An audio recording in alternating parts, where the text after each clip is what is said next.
اللہ من الشیطان الرجیم بسم اللہ الرحمن الرحیم۔ آج سورۃ الانعام کے مضامین کا خلاصہ انشاءاللہ الرحمن بیان کریں گے۔ سورہ انعام یہ مکی صورت ہے، اور مکی صورت ہونے کے ناطے اس میں مکہ کے جو احوال تھے مسلمانوں کے لحاظ سے، اور مسلمانوں کے ساتھ جو مشرکین مکہ کا جو سلوک تھا، وہی مضامین زیر بحث آئیں گے کہ جب اسلام قبول کرنے والوں کی تعداد بڑھی تو پھر اہل مکہ کا ظلم و ستم بھی مسلمانوں پر بڑھ گیا۔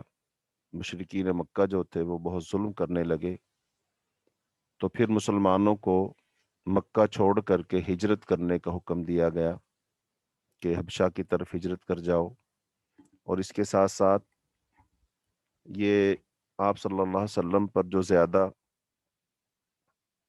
تکالیف آئیں اور مظالم ڈھائے گئے، اس کی ایک وجہ یہ بھی تھی کہ آپ کے چچا ابو طالب وہ جب تک حیات رہے تو وہ آپ کے اور کفار کے درمیان ڈھال بنے رہے۔ وہ خاندانی نجابت و شرافت ان کو مشرکین مکہ کو آپ صلی اللہ علیہ وسلم پر دست درازی کرنے سے، ظلم و ستم کرنے سے کسی حد تک روکتی رہی۔ لیکن جب ان کی بھی وفات ہو گئی تو معاملات زیادہ خراب ہونے لگے، تو پھر مسلمانوں کو ہجرت کرنے کا حکم بھی دیا گیا۔ اور پھر آہستہ آہستہ جب اسلام کی شعائیں پھیلنے لگیں، دور دراز علاقوں میں آپ صلی اللہ علیہ وسلم کا پیغام پہنچنے لگا، تو اس لحاظ سے بھی جو ہے وہ معاملات اور مسائل جو ہے وہ بڑھنے لگے کہ دور دراز سے جو مسلمان ہیں وہ آپ سے ملاقات کے لیے آتے ہیں، آپ کی خدمت میں حاضر ہوتے ہیں، یا وہاں پر ان کی ہدایت رہنمائی کے لیے، مزید تعلیم و تعلم کے لیے جو بندوبست کرنا ہے، یہ بھی صورتحوال تھی۔ اور اس کے ساتھ ساتھ ان حالات میں جو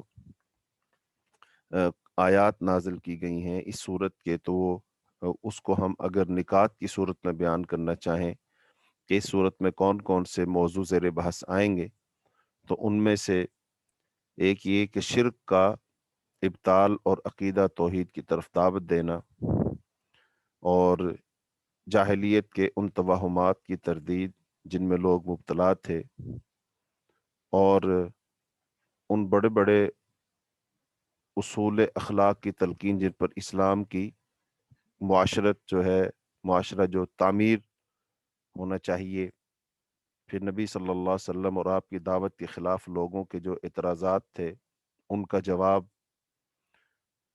ایسے ہی طویل جدوجہد کے باوجود دعوت کے نتیجہ خیز نہ ہونے پر آپ صلی اللہ علیہ وسلم اور عام مسلمانوں کے اندر جو اضطراب تھا اور جو ایک پریشانی کی جو کیفیت پیدا ہو رہی تھی، اس پر تسلی دینا کہ مکہ میں اتنا عرصہ بیت گیا لیکن لوگ جو ہے اسلام قبول نہیں کر رہے ہیں، اور اس کے ساتھ ساتھ منکرین اور مخالفین کو ان کی غفلت اور نادانستہ طور پر جو وہ خودکشی پر نصیحت کرنا اور ان کو تنبیہ کرنا، تو یہ اس صورت کے مضامین ہیں جو بیان کیے گئے ہیں، جو ہم کہہ سکتے ہیں کہ بھی موٹی موٹی سی صورت کی تقسیم یہ ہو سکتی ہے۔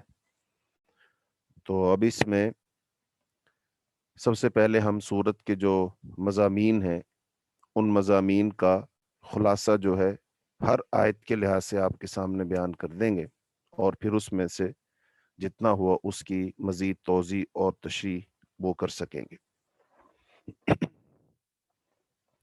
آیت نمبر 1 سے 3 تک اللہ تعالیٰ کی قدرت جلیلہ اور اللہ تعالیٰ کی جو عظیم سلطنت ہے اس پر اللہ تعالیٰ کی تعریف کی گئی ہے۔ آیت نمبر 4 اور 6 میں جو مشرکوں نے دشمنی رکھی ہوئی تھی رسول اللہ صلی اللہ علیہ وسلم اور مسلمانوں سے، اس پر ان کی سرزنش کی گئی ہے۔ اور آیت نمبر 7 سے 11 تک جو رسول کی بشریت کے انکار کی وجہ سے ان کی مذمت کی گئی ہے کہ وہ لوگ اس بات پر بھی رسول کو رسول نہیں مانتے تھے کہ وہ انسان ہے۔ ان کے نظریے کے مطابق جو انسان ہے وہ رسول نہیں بن سکتا، رسول تو بلکہ کسی فرشتے کو ہونا چاہیے تھا۔ تو آیت نمبر 12 سے 16 کے اندر اس بات کی تلقین کی گئی ہے کہ اللہ ہی خالق اور رازق ہے اور وہی نعمتیں دیتا ہے اور اس کی ہی اطاعت کرنی چاہیے۔ تو جو خالق مالک اور رازق ہے، نعمتیں دینے والا ہے، تو اس کی اطاعت واجب ہے، تو اس کی اطاعت فرمانبرداری کرنی چاہیے۔ آیت نمبر 17 سے 21 تک یہ بات سمجھائی گئی ہے کہ اللہ ہی نفع و نقصان کا مالک ہے اور وہی غالب ہے۔ نفع بھی دیتا ہے تو اللہ ہی دیتا ہے اور وہی ہر چیز پر غالب ہے۔ ایسے ہی اہل کتاب جو نبی اکرم صلی اللہ علیہ وسلم کو پہچانتے تھے کہ جس طرح کوئی شخص اپنے بیٹوں کو پہچانتا ہے، ایسے ہی وہ آپ صلی اللہ علیہ وسلم کو پہچانتے تھے، چونکہ آپ کے بارے میں ان کی کتابوں میں نشانیاں موجود تھیں۔ آیت نمبر 22 سے 26 تک جو مشرکوں ان سے شرک کے بارے میں باز پرس ہوگی، یعنی کہ جو وہ شرک کرتے ہیں اللہ رب العالمین کے ساتھ، اس کے بارے میں ان سے پوچھا جائے گا۔ تو ایسے ہی وہ انسان بڑا ہی بد نصیب ہے جو قرآن پاک سے استفادہ نہیں کرتا ہے، قرآن پاک سے فائدہ نہیں اٹھاتا ہے، اس سے ہدایت حاصل نہیں کرتا ہے۔ آیت نمبر 33 سے 36 تک نبی صلی اللہ علیہ وسلم کو تسلی دی گئی ہے، چونکہ آپ دعوت دے رہے تھے، لوگوں کو سمجھا رہے تھے، بتا رہے تھے، لیکن لوگ اس کے باوجود آپ کی طرف مائل نہیں ہو رہے، اسلام قبول نہیں کر رہے، تو آپ کو تسلی دی گئی ہے۔ اور آیت نمبر 37 سے 39 تک مشرکین کا جو آپ سے نشانی جو نازل ہونے کا مطالبہ کہ آپ رسول ہیں تو ہمیں یہ نشانی دکھائیں، وہ نشانی دکھائیں، تو اس طرح کی وہ نشانی ہے جو ان کا مطالبہ کرتے تھے، اس چیز کا بیان ہے۔ اور اس کے ساتھ آیت نمبر 40 سے 45 تک کہ مشرکین پر اقامت حجت، یعنی کہ حجت کا قائم ہو جانا، دلیل کا قائم ہو جانا، کہ قیامت کے دن جب ان سے پوچھا جائے گا تو کوئی شخص یہ نہ کہہ سکے کہ ہم تک تو دین پہنچا نہیں تھا، ہم تک تو حق بات پہنچی نہیں تھی، لہذا مشرکین پر اقامت حجت قائم ہو جائے۔ اور ایسی آیت نمبر 50 سے 54 تک رسول جو ہوتا ہے نہ تو اس کے پاس اللہ کے خزانے ہوتے ہیں، خزانوں کا مالک ہوتا ہے، اور نہ ہی رسول غیب جانتا ہے۔ تو لہٰذا اس چیز کا بیان ہے کہ عام طور پر لوگ یہ سمجھتے ہیں کہ رسولوں کے پاس خزانے ہوتے ہیں اور وہ غیب جانتے ہیں، جس کو جو چاہے وہ عطا کر سکتے ہیں۔ تو اس کے ساتھ آیت نمبر 60 سے 62 تک بندے موت سے پہلے اور بعد میں بھی اللہ ہی کے ہاتھ میں ہے، یعنی کہ موت سے پہلے بھی انسانوں کے معاملات اور بندے اللہ کے وہ دسترس میں ہے، اور اس کے بعد بھی۔ اور ایسے ہی اللہ تعالیٰ کے فضل و کرم اور اس کی پکڑ اور قہر کا بیان کہ اللہ تعالیٰ جب کسی پر فضل کرنا چاہتا تو فضل کرتا ہے، لیکن جب اللہ تعالیٰ کسی کو پکڑتا ہے تو کوئی اس کی پکڑ سے بچ نہیں سکتا ہے۔ ایسے ہی آیت نمبر 66 سے 69 تک دعوت اور وہ بغیر کسی مجبوری کے، بغیر اکراہ کے بغیر رہنمائی ہے۔ اور اس کے بعد آیت نمبر 71 سے 73 تک ایمان اور عمل صالح کے بعد کفر کی طرف لوٹنے والوں کی مثال بیان کی گئی ہے۔ اور ایسی آیت نمبر 74 سے 79 تک حضرت ابراہیم علیہ السلام کا اپنے باپ کو واعظ کرنا، ابراہیم علیہ السلام نے اپنے والد کو جو نصیحت کی اس کا بیان ہے۔ اور پھر حضرت ابراہیم علیہ السلام کے سامنے دلائل توحید، اس کے جو جلوے ہیں کس طرح ظاہر ہو کر آئے، اور ایسے ہی پھر جو مناظرہ ہوا نمرود کے ساتھ اس کا تذکرہ ہے۔ اور اس کے بعد آیت نمبر 80 سے 83 تک اس بات کا بیان ہے کہ شرک ہی ظلم عظیم ہے۔ چونکہ قرآن پاک کے اندر جو ہم نے شروع میں بات کی تھی تعارف میں، اگر قرآن پاک کے تمام مضامین کو اگر ہم اختصار کے ساتھ، یا قرآن پاک کی دعوت کو اگر مختصر سے مختصر کم سے کم نکات میں پیش کرے تو وہ 3 ہے۔ نمبر 1 اللہ تعالیٰ کی توحید کا بیان، جب توحید کا بیان ہوگا تو ظاہری بات ہے شرک کی نفی خود بخود ہوگی، اور قیامت کا بیان، اور رسول اللہ صلی اللہ علیہ وسلم کی رسالت۔ تو شرک کا اس لیے ہر صورت میں